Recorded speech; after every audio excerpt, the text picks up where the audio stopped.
Bonjour à toutes et à tous. Vous êtes aujourd'hui sur le podcast L'Art de dire. Je suis moi-même Aïcha, la créatrice de ce podcast, et je serai accompagnée de mon super groupe d'amis composé de Ryan, Maël, Oumaima et Clovis. Nous avons hâte de vous proposer cet épisode et les prochains qui seront consacrés à l'éloquence. Dans notre monde actuel, où la communication est essentielle pour se connecter avec les autres, l'éloquence est une compétence clé pour réussir dans de nombreux domaines, qu'il s'agisse des affaires, de la politique, de l'enseignement ou même des relations personnelles. Sur ce podcast, nous allons explorer ce que signifie être éloquent ou éloquente, pourquoi cela est important et comment développer cette compétence. Nous allons également avoir à des moments des experts, des invités pour nous aider à mieux comprendre ce sujet passionnant. Préparez-vous à être inspiré et à découvrir des conseils pratiques pour améliorer votre éloquence et votre confiance en vous dans toutes les situations. Allez, vous êtes prêts? Prêtes? C'est parti!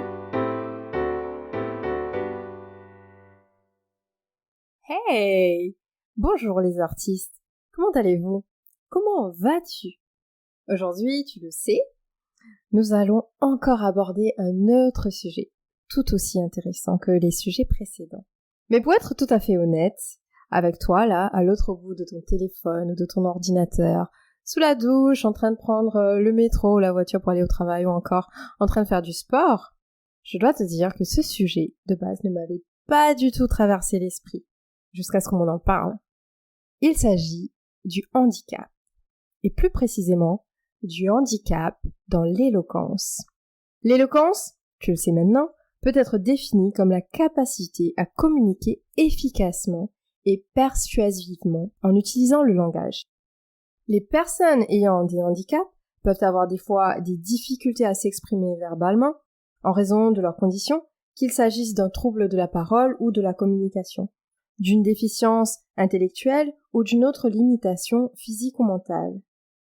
Mais la question que je me pose, et j'imagine que toi tu te poses, c'est: est-ce que le handicap est pour autant un obstacle à l'éloquence?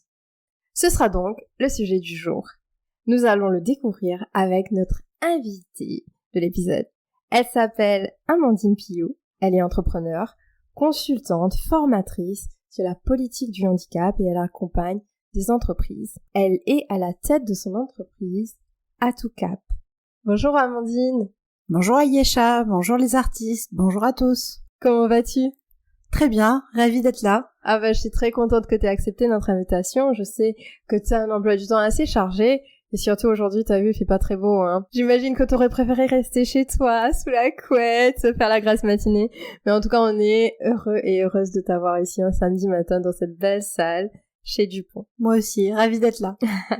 Amandine, j'ai envie, avant de passer à notre rituel, que tu nous dises rapidement qui tu es. Je m'appelle Amandine Pillot, j'ai 39 ans. À l'origine, je suis diplômée, j'ai un master en droit et un master en marketing communication. Après ça, j'ai travaillé pendant une dizaine d'années dans le secteur du handicap en tant que salariée. Et j'ai finalement créé ma société qui s'appelle ATOUCAP il y a 5 ans maintenant, afin d'accompagner des entreprises dans l'inclusion des personnes en situation de handicap. Je fais du conseil, de la formation et des sensibilisations et je suis aussi référente handicap externalisée. Donc voilà pour mon parcours professionnel brièvement. Et donc évidemment je précise aussi que je suis moi-même en situation de handicap puisque je suis malvoyante depuis la naissance. Merci à toi Amandine. On s'est rencontrés aussi dans le milieu professionnel et j'ai eu la chance d'assister à une de tes interventions sur le handicap où j'ai appris énormément de choses. Donc on y reviendra de toute façon, je pense que tu as énormément de petites choses comme ça à nous raconter, à faire découvrir sur cet épisode. Amandine, tu le sais, on a un petit rituel sur l'art de dire. Il faudrait que tu nous indiques ton lieu idéal, ton activité parfaite et aussi l'émotion qui te correspond le plus. Ok, pas évident. Je pense quand même directement à l'eau, parce que c'est vrai que je me sens bien, moi, dans l'eau, que ce soit dans une piscine ou dans un milieu naturel, dans la mer, dans un lac. Oh là là. L'eau, ça détend, ça permet... c'est un sentiment de liberté, on oublie un peu tout le reste. Hein. C'est vrai que moi, j'adore ça, donc je crois que si j'ai un lieu à une activité à choisir, c'est de passer du temps dans l'eau. Tu dois Voilà. pas être la seule, je pense. Alors, une émotion... La résilience, peut-être effectivement d'aller toujours de l'avant, en tout cas de se dire que rien n'est impossible et qu'il y a toujours, que ce soit la voie directe ou des chemins détournés, mais qu'on peut toujours réussir à suivre ses rêves. C'est exactement cet état d'esprit qu'on a envie de promouvoir sur le podcast. Merci de l'avoir dit. Cool. C'est sincère en tout cas. Je te propose qu'on rentre directement dans le vif du sujet. Le handicap. Est-ce que tu pourrais nous expliquer ce que c'est? D'ailleurs, on pourrait plutôt parler des handicaps. Je vais développer. Une personne en situation de handicap, puisqu'on dit comme ça maintenant, c'est une personne qui a une ou des déficiences. Il y a souvent d'ailleurs des handicaps associés. Donc elle a une ou des déficiences qui vont la gêner au quotidien dans tous les domaines de la vie, ou dans certains domaines de la vie en tout cas, qui vont vraiment la gêner, que ce soit dans son activité professionnelle, donc dans sa vie professionnelle, mais aussi bien sûr dans sa vie sociale, dans sa vie culturelle, dans sa vie de citoyen. Ce sont des déficiences ou des maladies qui vont mettre des obstacles dans le quotidien des personnes concernées. Les personnes handicapées sont bien plus nombreuses que ce qu'on imagine généralement. On considère aujourd'hui en France que 12 millions de personnes sont en situation de handicap. 12 millions.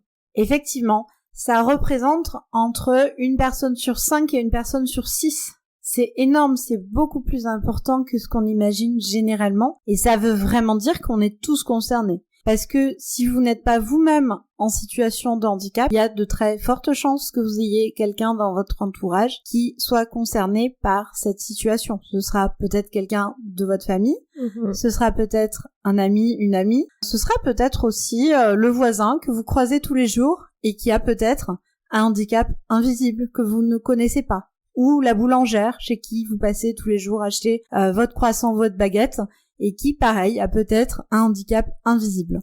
Exactement. Et là, je trouve que c'est un point très très important. C'est quoi le handicap invisible, Amandine? Eh bien, c'est une très bonne question. 80% des handicaps sont invisibles. Ah oui. Dis-nous en plus. Exactement. De quoi s'agit-il? Eh bien, le handicap visible, c'est ce que vous pouvez voir quand vous êtes dans la rue, quand vous croisez une personne qui est en fauteuil roulant ou une personne qui se déplace avec une canne blanche, par exemple. Ça, c'est des handicaps visibles. Les handicaps invisibles, eh bien, c'est tout ce qu'on ne va pas voir effectivement en croisant la personne au premier abord. Il y a déjà les handicaps cognitifs. Les handicaps cognitifs, c'est tout ce qui concerne les troubles 10. Donc la dyslexie, mais aussi la dysorthographie, la dyscalculie, la dyspraxie, les troubles de l'attention, l'autisme. Tout ça, ce sont des troubles cognitifs qui sont complètement invisibles. Il y a aussi les handicaps psychiques. Donc là, ce sont toutes les maladies psychiques, en fait, la bipolarité, la dépression chronique, la schizophrénie, les stress post-traumatiques et plein d'autres situations qui vont être invisibles et qui sont aujourd'hui reconnus comme des handicaps. Il y a aussi les handicaps intellectuels et bien sûr de nombreuses maladies chroniques qui aujourd'hui sont considérées comme des situations de handicap. On peut en citer quelques-unes comme bien sûr la sclérose en plaques, mais aussi des situations qui sont moins connues, en tout cas moins connues comme étant des situations de handicap, mais donc le diabète par exemple, est une maladie chronique évolutive qui est reconnue comme situation de handicap. Il y en a plein d'autres. Les personnes qui ont le sida, les personnes qui ont des transplantations d'organes, les personnes qui ont des cancers, qui sont asthmatiques. Depuis quelques mois, les femmes qui souffrent d'endométriose peuvent être reconnues handicapées. Voilà, donc vous voyez finalement le champ dont on parle aujourd'hui, les personnes dont on parle aujourd'hui, elles sont très nombreuses et vous en avez certainement autour de vous, que vous le sachiez ou pas. Alors la pandémie a permis parfois d'en identifier un petit peu plus, puisque les personnes diabétiques, par exemple, étaient à risque, et donc on a parfois découvert dans son entourage qu'une personne, était diabétique. Elle l'avait jamais dit parce que il y avait pas forcément d'incidence, et elle a été obligée de le dire au moment de la pandémie. J'ai donné que quelques exemples. Il n'y a pas de liste exhaustive. Bien sûr. Et je le rappelle, comme tu disais, c'est 1 sur 5 personnes ou sur 6 personnes qui sont en situation de handicap en France. Tout à fait. Est-ce que tu aurais le chiffre pour la population mondiale, par hasard? Alors, il me semble que c'est autour d'1 milliard. 1 milliard. D'êtres humains. Ouais. C'est vrai que quand on pense à des personnes en situation de handicap, déjà pour l'épisode de ce podcast, j'ai pas au premier abord penser aux personnes qui peuvent avoir un handicap invisible, et je pense que ça, pour l'instant, c'est encore un très gros préjugé, ou en tout cas, ce sont des stéréotypes que nous avons encore qu'il faille déconstruire, et merci de nous en parler. Ces personnes existent et elles ont parfois besoin de compensation également, et qu'on ne les oublie pas pour leur donner accès à certaines choses de la vie courante pour nous. Ça fait une très belle transition, justement. On va parler des défis que les personnes en situation de handicap peuvent rencontrer par rapport à l'éloquence. Est-ce que tu pourrais nous expliquer un peu plus concrètement comment ça se passe pour les personnes en situation de handicap? Oui, alors effectivement, il y a peut-être un peu plus d'obstacles pour les personnes en situation de handicap que pour les autres sur l'éloquence. On sait que pour tout un chacun, il y a parfois des peurs, il y a des gens qui osent pas s'exprimer en public, ou qui ont une moins bonne éloquence parce que pour X raisons. Mais c'est vrai qu'il y a des obstacles supplémentaires pour les personnes en situation de handicap. La première à laquelle je pense, c'est tout simplement que on leur donne moins la parole qu'aux autres, donc ils ont moins l'occasion de s'exprimer, et forcément on est moins éloquent quand on n'est pas sollicité, pas invité. Heureusement, c'est quand même en train de changer, on en entend plus régulièrement, de plus en plus, mais globalement, ce sont des personnes qui vont être moins amenées à prendre la parole, tout simplement. Donc c'est l'entraînement. Moins tu t'entraînes, moins tu peux être éloquent de toute façon. Oui, et puis au-delà de l'entraînement, je pense que tout simplement, il y en a qui n'en ont jamais l'occasion, donc elles vont, pas s'entraîner parce que il y a pas d'occasion, donc pourquoi s'entraîner? Après, il y a aussi une problématique d'accessibilité déjà à ce niveau-là. Est-ce qu'on va les inviter à s'exprimer dans un endroit qui est accessible? C'est-à-dire une personne en fauteuil roulant, par exemple, elle a plein de choses à dire, d'intéressantes comme n'importe qui, mais si le lieu où on l'invite, il est pas accessible, que ce soit une scène ou bien même un studio d'enregistrement ou peu importe, mais que c'est un lieu qui n'est pas accessible, elle ne pourra pas répondre à la sollicitation, à l'invitation. Il y a ce type de problématique là. Et après, il y a aussi l'autocensure, c'est-à-dire que, et ça c'est propre à plein de ça arrive dans plein de situations, mais on sait que les personnes en situation de handicap ont une forte autocensure, se dévalorisent beaucoup, et leur entourage, par bienveillance à l'origine, mais effectivement elle va plutôt les surprotéger, et donc ne pas forcément les encourager à aller de l'avant par peur de choses inaccessibles. Se dévaloriser, s'auto-censurer, on imagine qu'on a rien d'intéressant à dire. D'ailleurs, la société qui entretient un peu ça, les personnes ont une déficience, donc se dévalorisent, et donc elles imaginent aussi qu'elles ont moins de choses à partager. Est-ce que tu t'es déjà autocensuré? Je pense faire partie des personnes qui le font aujourd'hui très peu, voire plus du tout. Mais effectivement, jeune, j'ai dû le faire. En vieillissant ou en maturant, on le fait moins. Moi, je l'ai moins fait parce que j'ai appris, parce que j'ai réfléchi, parce que j'ai accepté aussi ma situation de handicap. C'est pas forcément facile, cette acceptation, c'est compliqué, c'est long. Donc, il faut aussi accepter tout ça avant de pouvoir moins s'autocensurer. Et puis, c'est aussi une éducation et une personnalité. Moi, j'ai été poussée par mes parents, par ma famille, et puis après du coup j'ai développé ça dans ma personnalité, donc c'est quelque chose où j'avais pas envie de m'auto-censurer, donc je me suis pas dit c'est impossible, mais régulièrement moi j'ai entendu cette phrase: ah non, c'est pas la peine d'essayer de faire ça, c'est impossible dans ta situation. Ça, je l'ai déjà entendu, en tout cas. Là, il faut effectivement avoir quand même déjà confiance en soi et avoir une force de caractère pour se dire non, je m'arrête pas là.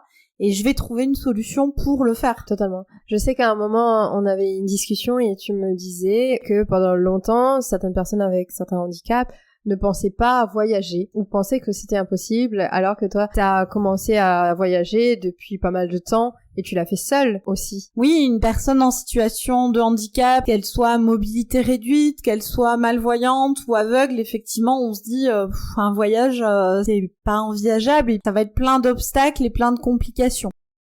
Pourquoi se fermer cette opportunité d'aller à la rencontre d'autres personnes, de chercher des échanges, de découvrir d'autres endroits, d'autres cultures? Moi, j'avais vraiment cette envie, ce désir, et je me suis dit, je vais trouver les solutions. Au début, peut-être un peu comme tout le monde, je voulais en faire beaucoup, je voulais en découvrir le plus possible. Finalement, j'ai appris que je pouvais voyager, je pouvais découvrir le monde, rencontrer les autres, mais le faire à mon rythme. Petit à petit, j'ai appris que en faisant les choses plus tranquillement, à mon rythme, et avec les bons outils aussi, je pouvais accomplir plein d'aventures, faire plein de voyages. Après, il y en a peut-être que je peux pas faire, c'est sûr que je vais pas partir toute seule en mode sac à dos. Là, il y aurait sûrement trop de risques dans ma situation, mais il y a quand même pas mal de choses qu'on peut faire. Ça permet aussi d'apprendre beaucoup sur soi-même, de voyager quand on est en situation de handicap. Alors c'est un lieu commun ce que je dis, parce que le voyage permet à tout le monde d'apprendre beaucoup sur lui-même, je pense. Mais quand on est en situation de handicap,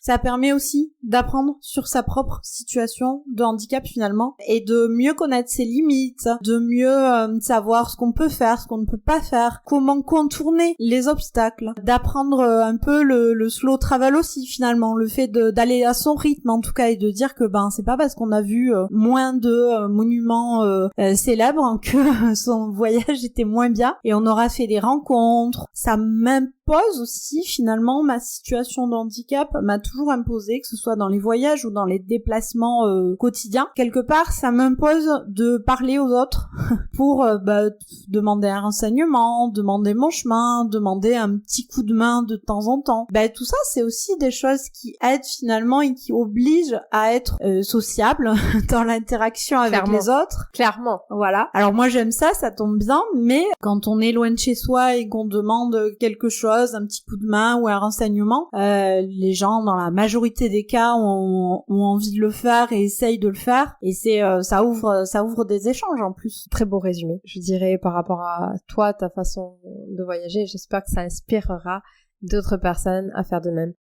Est-ce qu'il y aurait d'autres défis comme ceux-là que tu voudrais partager avec nous et notre communauté? Peut-être des difficultés dont on ne se rend pas forcément compte quand on n'est pas en situation de handicap ou pas malvoyant. Quand on est malvoyant ou aveugle et qu'on doit s'exprimer devant une salle et qu'on projette des slides, que ce soit pour une conférence, pour animer une réunion, pour plein de choses, et qu'il y a en tout cas du visuel, parce que les participants, l'audience a besoin de visuel, le monde d'aujourd'hui est très très visuel. Eh bien, il faut savoir, et on ne se rend pas compte de cet obstacle-là, mais donc moi, quand je fais ce type d'intervention-là, je ne vois pas ce que je projette. Donc j'ai préparé l'intervention, la conférence, j'ai préparé mes slides, mais je ne sais pas ce que je projette. Enfin, je ne sais pas, je ne le vois pas en tout cas. Donc effectivement, je ne peux pas faire comme tout le monde en jetant un petit coup d'œil rapide en me disant « Ah oui, tiens, on en est là » et du coup, je sais ce que j'ai à dire. Il faut que je trouve des astuces pour faire autrement. Et donc ça, c'est un obstacle quand même supplémentaire. De la même façon, je ne vois pas la réaction de mon audience. Le non-verbal, je ne le vois pas chez l'autre. Donc encore plus quand c'est une salle avec du public. Donc ça aussi, c'est un autre défi finalement à gérer. Effectivement, si on doit s'exprimer devant une grande audience ou même une petite, mais dans une salle avec une projection, il y a pas mal d'astuces à mettre en œuvre, alors que les gens ne se rendent pas compte au final qu'il y a tout ça à mettre en place derrière. Quand on arrive en tout cas à faire quelque chose de fluide, de qualitatif, les gens oublient complètement d'ailleurs qu'on a ces défis à gérer. Et même oublient parfois la situation de handicap d'ailleurs, alors qu'elle reste là et que c'est des vrais obstacles. Totalement. Et là, je suis en train de me demander, des fois, je fais des discours en anglais devant un public francophone, et si je fais une blague et que les personnes n'ont pas compris la blague et ne réagissent pas, j'ai pu, en tout cas, être totalement déstabilisée. Je ne voyais pas la réaction et je me disais, il y avait un problème. Et là, je suis en train de me dire que pour les personnes en situation de handicap, c'est un niveau encore plus élevé, ce qui veut dire que tu peux peut-être faire des blagues, ton public, il sourit peut-être, mais tu ne le sais pas. Tu ne vois pas s'il réagit bien ou mal, et ça, c'est une toute autre façon d'aborder les discours, les conférences, les présentations. Exactement. Alors on pourra en discuter un peu plus. Il y a quand même des solutions, en tout cas des astuces à mettre en place. Mais oui, c'est clairement une difficulté supplémentaire. Une dernière petite chose pour finir sur ce thème-là. On n'y pense pas non plus, mais se repérer dans l'espace, se déplacer sur une scène, sur une estrade, de la même façon, c'est pas évident quand on voit très peu ou pas du tout. Voilà un dernier petit défi quand on est malvoyant dans une salle. Comment on se repère? Merci Amandine d'éclaircir tous ces défis pour nous, parce que je pense sincèrement qu'il y a beaucoup de personnes qui sont totalement ignorantes de tous ces problèmes que vous pouvez vivre au quotidien. C'est super important que tu nous en parles là aujourd'hui. Maintenant, le cadre est posé. Tu nous as parlé des défis que certaines personnes en situation de handicap peuvent rencontrer. Ça reste peut-être très généraliste parce qu'en fonction des handicaps, ce sera pas les mêmes problèmes. Mais j'ai aussi envie que tu nous dises par rapport à toi ou par rapport aux personnes malvoyantes et aveugles, quelles seraient les techniques ou astuces que vous pourriez utiliser pour améliorer votre éloquence. Oui, alors il y a plusieurs astuces, plusieurs techniques de compensation que l'on peut mettre en place pour compenser les obstacles dont on vient de parler. Ce qu'il faut peut-être rappeler et préciser, c'est que le monde dans lequel on vit est un monde très visuel. Les personnes qui du coup sont privées du sens de la vision, qui voient très peu ou pas du tout, déjà ils compensent en utilisant quand même davantage tout ce qui va être audio, ce qu'ils entendent et aussi la parole. C'est quelque chose quand même qu'ils vont développer, et notamment l'ouïe. On va voir que ça c'est aussi une aide importante, c'est-à-dire que pour par exemple ressentir une salle avec des gens, une audience, on va écouter davantage et être beaucoup plus attentif aux moindres sons. Et en général, quand on fait des tests, on se rend compte qu'on capte beaucoup plus de choses que quelqu'un qui voit finalement et qui va être concentré sur des réactions visuelles. Alors ça compense pas tout, c'est vrai que dans le non-verbal, il y a beaucoup de choses qui passent, donc on va louper des choses. Le fait d'écouter l'ambiance de la salle et d'être vraiment à l'écoute, ça aide beaucoup. Ensuite, effectivement, il faut beaucoup s'exercer, mais on peut quand même, en tout cas moi, dans mon cas, j'arrive à avoir un contact visuel. Je regarde la salle et je regarde en fait les visages. Je vois pas forcément le regard des gens, mais j'arrive à situer comme je vois. Alors j'ai la chance de voir. Alors je vois très peu, mais je vois quand même un peu. Donc effectivement, moi j'arrive quand même à voir mon audience. Je vais pas voir leur regard forcément, je vais pas capter leur regard, mais eux déjà vont ressentir que j'y regarde, et moi je vais réussir à visualiser le visage des gens, on va dire. Ça peut aider aussi. Une autre astuce que je peux partager peut-être, c'est d'être beaucoup dans l'échange, dans l'interaction avec la salle. Et ça, en fait, finalement, en général, ça apporte de la qualité à l'intervention, je trouve. Et en même temps, cette interaction, ça permet de beaucoup plus sentir la salle. Est-ce qu'elle réagit bien? Est-ce qu'elle réagit pas vraiment? Est-ce qu'on n'arrive pas à mettre en place cette interaction? On le sent très vite. Et d'ailleurs, ça me permet de faire le lien avec comment je fais pour gérer les slides que je vois pas, dont je parlais tout à l'heure. Ouais. Alors, j'utilise énormément ma mémoire. Les personnes malvoyantes et aveugles en général utilisent beaucoup leur ouïe et très souvent aussi leur mémoire. Moi, c'est effectivement quelque chose dont je me sers énormément, la mémoire, pour compenser finalement mes difficultés. Au lieu de regarder mes slides, j'ai tout dans la tête. Alors parfois, j'ai un petit conducteur avec quelques mots-clés pour me repérer, écrit en gros. Donc c'est juste quelques repères clés, mais sinon j'ai 95% dans la tête, mais je suis obligée en fait. T'es obligée de développer tes autres sens et d'autres de tes capacités. Exactement. Parfois, alors ça dépend de la configuration de la salle, de qui est le public, etc. Mais je vais de temps en temps demander à quelqu'un de lire ce qui est affiché. En fait, ça permet une interaction, bien sûr, parce que ça fait participer le public d'une façon différente, sans qu'ils se sentent interrogés ou parce qu'on va entendre une autre voix aussi. Et puis ça permet à tout le monde d'entendre ce qu'il y a sur le slide à ce moment-là. Moi, ça me permet de réagir au slide, de me remettre être dans le truc et de pas avoir à le lire mot à mot. Et en fait, c'est une astuce que j'ai développée au départ, un peu pour m'aider, un peu pour compenser le fait que je voyais pas les slides. Ça rend mes interventions plus percutantes. Clairement, t'es en train de nous donner des très belles astuces, en fait, pour même tout le monde qui souhaiterait participer et prendre la parole. Exactement, ça, c'est ce que je viens de dire là, tout le monde peut le faire finalement. Bien sûr. Et ça permet d'instaurer un genre d'échange avec la salle. Je mixe ça avec la mémoire et avec le fait de réussir à gérer ma présentation. Super. Très clair. Peut-être encore quelque chose là qui concerne les personnes en situation de handicap, enfin les personnes malvoyantes et aveugles. Effectivement, il y a quand même la gestion de l'espace et de comment on se repère sur l'endroit où on doit intervenir. C'est très difficile si on débarque une minute avant d'intervenir sans jamais avoir vu l'endroit ou s'y être rendu. Un repérage est vraiment nécessaire pour savoir comment est l'espace, quelle dimension il a, où est-ce qu'on peut se positionner.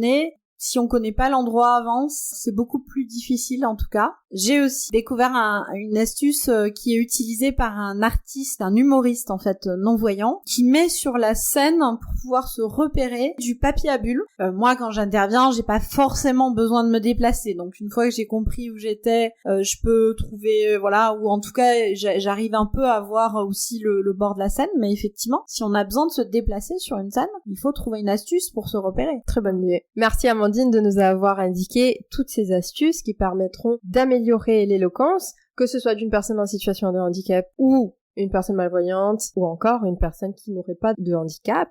C'est super utile. Ce que j'ai retenu de mon côté, c'est que c'était extrêmement essentiel de maintenir le contact, quel que soit ce contact avec le public, que ce soit un contact visuel, un contact sonore, en interaction, souvent avec son public, en utilisant des repères tactiles. Donc tu avais parlé du papier bulle par exemple pour un humoriste ou un conférencier qui serait malvoyant ou aveugle. Ça peut être aussi d'utiliser des aides techniques. Aujourd'hui, on parle souvent de l'IA, des robots, donc peut-être qu'on aura l'occasion de reparler juste après. Donc d'utiliser ces aides, utiliser des exemples concrets et enfin s'entraîner pour améliorer l'éloquence. Donc je te remercie par rapport à tout ça. Est-ce que j'ai bien résumé? Complètement. Dans cette synthèse, dire aussi qu'on utilise beaucoup la mémoire.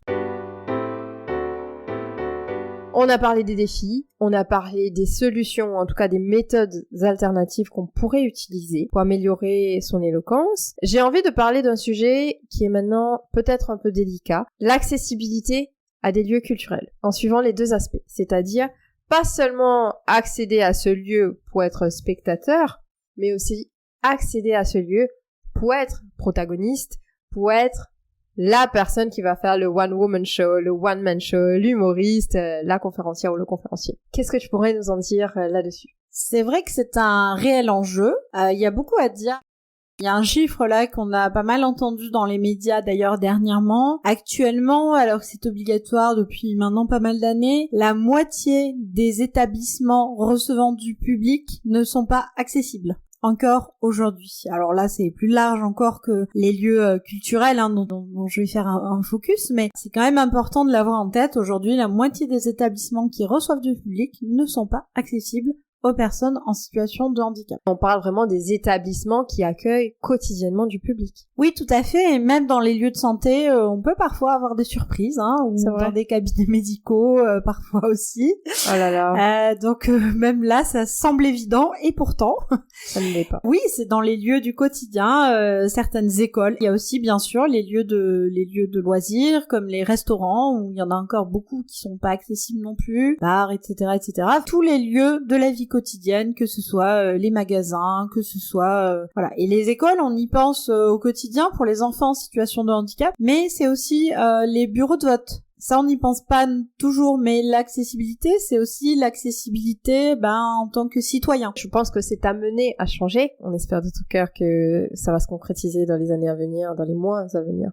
Tu m'as posé la question des lieux culturels, donc quand même... Les lieux culturels doivent répondre à plusieurs défis. Il y a plusieurs éléments. Disons que le lieu doit être en lui-même accessible. Une exposition ou un spectacle doit être accessible et on doit y penser quand on met en place de tels événements. Parfois, on oublie que ce n'est pas que l'accès en fauteuil roulant. Alors, c'est hyper important, mais les personnes en fauteuil roulant ne représentent que 3% des personnes en situation de handicap. On en a un petit peu parlé au début, le handicap est très très varié et vraiment multiple. Et donc, l'accessibilité d'un événement culturel, que ce soit un festival, une conférence, une exposition, un spectacle, il faut penser à différentes situations de handicap. C'est hyper important. Quelques exemples plus concrets, du coup, comme tu me le demandais. Effectivement, pour une personne à mobilité réduite, il faut penser à rendre, bien sûr, le lieu entièrement accessible, y compris s'il y a des étages, voire des demi-étages. Et il faut surtout penser à tous les lieux, c'est-à-dire que ça suffit pas d'avoir un lieu principal d'expo qui est accessible. Il faut aussi penser, bien sûr, aux sanitaires ou aux lieux de convivialité et de restauration, par exemple. Absolument. Pour les personnes malvoyantes ou aveugles, ce sont des personnes qui sont moins visuelles et qui surtout n'ont pas forcément accès aux explications écrites.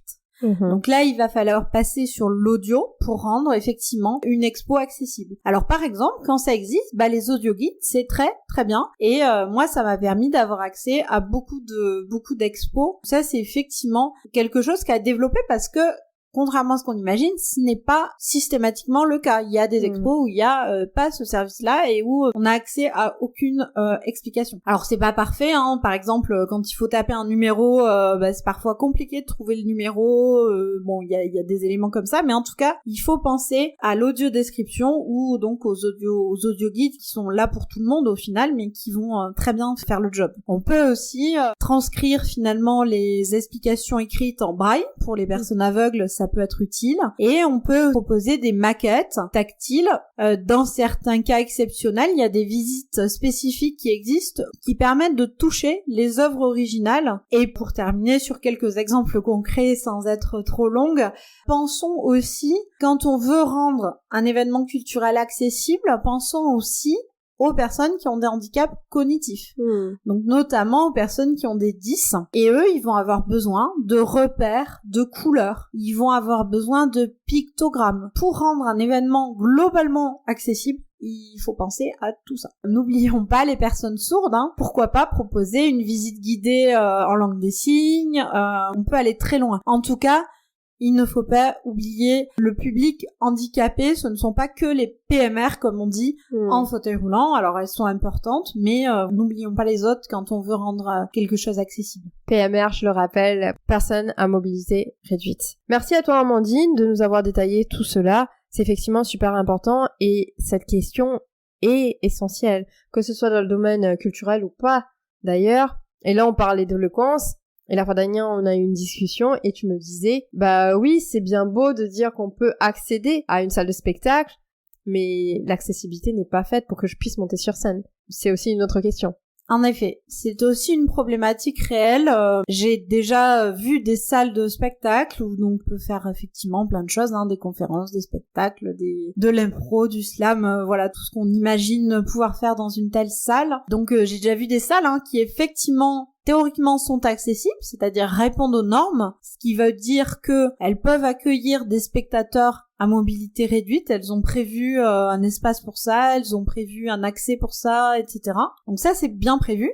Par contre, on n'a pas forcément imaginé que ces personnes-là pourraient aller sur scène, en effet. Et donc, parfois, l'accès à la scène n'est pas possible, alors que par contre, ils peuvent assister aux spectacles et aux événements, mais on s'est jamais dit, peut-être qu'une personne en fauteuil roulant voudra venir sur scène. C'est dans cet objectif aussi qu'on organise cet épisode avec toi, parce qu'on a envie de donner la parole, la voix à toutes les personnes qui représentent différents univers. On ne va peut-être pas communiquer de la même façon, ou en tout cas, comme tu as pu l'expliquer, avec les mêmes techniques, les mêmes choses, mais au final, on a toutes les deux des messages inspirants et forts à faire passer, et ce serait dommage de ne pas avoir ton point de vue. Donc, ne serait-ce que pour ça, je te remercie d'être là ici aujourd'hui et avoir pris le temps de partager toutes ces astuces et toutes ces informations avec nous.